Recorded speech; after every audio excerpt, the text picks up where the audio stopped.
Ikaw, anong pinagkakakitaan? Diyan po, sa paninda namin. Anong grade ka na? Or Nine. college? Grade 9. Thank you, sir. Maraming salamat po.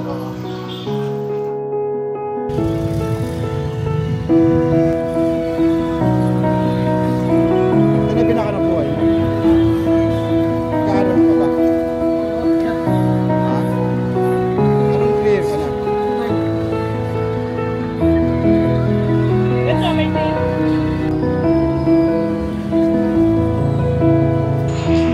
Anong pangalan mo?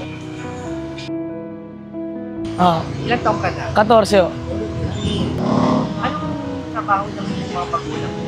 Vendor lang din, no? Pero, Apo. okay. So, ikaw, anong pinagkakakitaan?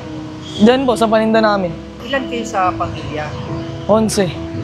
11. 10 na lang ngayon, namatay yung isa. Pang-ilan ka? Pang-7.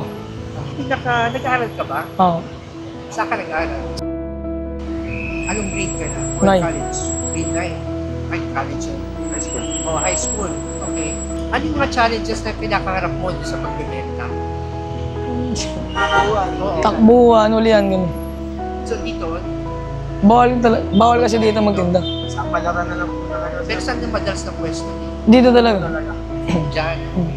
Bibigay kami sa inyo para makatulong. Ito yung grocery. Ay, grocery to. So, ano to? Para magamit sa pamilya. Ah. Ha? Thanks. Okay. Thank you, sir. Maraming salamat po.